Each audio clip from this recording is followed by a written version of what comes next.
Hi everyone, I'm Rosie and today's stretch for singers is the cat-cow. Now this is something that is used in yoga, however it can easily be done in the voice studio. It's great to stretch, but it's also a little bit of a mini flow as well, so it's lovely to get the energy moving. So in yoga, the traditional cat-cow looks like this. It tends to be from tabletop pose, which is hands and knees. And it really just involves arching and rounding the back. So it's fantastic to warm up the spine and we can connect to the breath at the same time. But we can also do it standing or seated, so it's great to do in the voice studio, or if you're somewhere where you don't really fancy getting on the floor on your hands and knees. So why is this good for singers to do? By arching and rounding the back, we are warming up the spine, particularly the thoracic spine, and this is where the ribs are attached to. By having more movement in the thoracic spine, our rib cage can move more freely, and we can then breathe more freely and efficiently. Throughout the cat-cow, we also are tilting our pelvis slightly forwards and backwards, and also our shoulders are rounding and opening as well.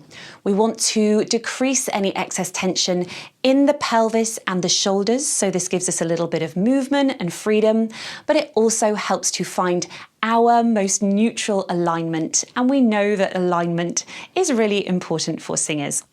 So I'm going to show you a standing cat-cow. Again, you could do it seated or from tabletop posture on your hands and knees. So let's bring the hands behind the back of the heads.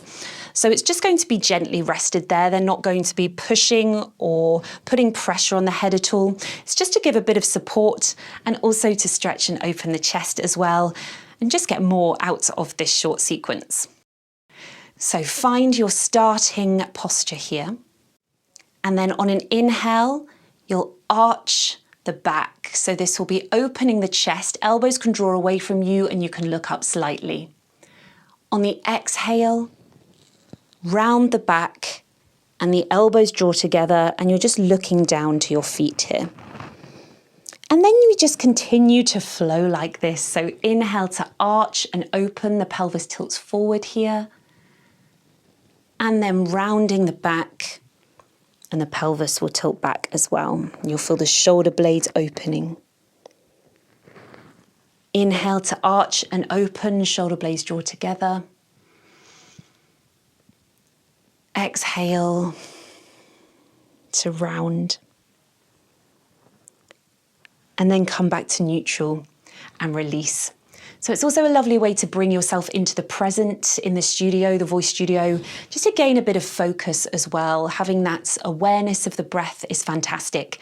Let's add a little bit of sound. So this could be a voiceless consonant, s, f, sh, to the exhale, a voiced v, z, or a hum or a vowel,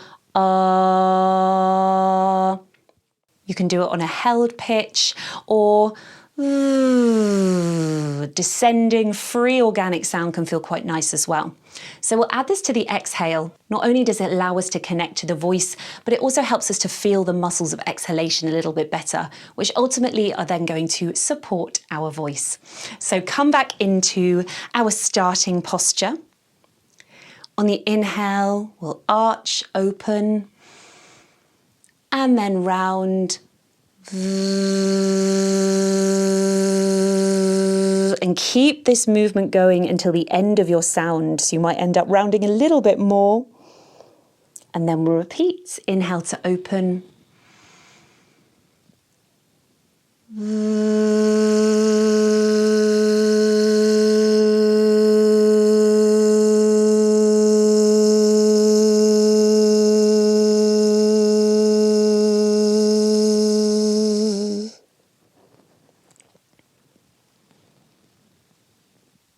And then you continue for as many rounds as you like, maybe about 5 or 6. And if you do add the sound, just really notice as you get to the end of your exhale, what you feel in the lower abdominals, the pelvic floor, when you get to the end of your breath. And then when you take that inhale, feel like it's a recall breath, feel that opening. So enjoy this cat-cow variation. Let me know how you find it. You can try it before singing. It's also great as a bit of a reset throughout the day as well, particularly if you are sat at a piano stool or you do tend to maybe hold a little bit of excess tension. Enjoy. Don't forget to hit like, hit subscribe, and I hope to see you again soon.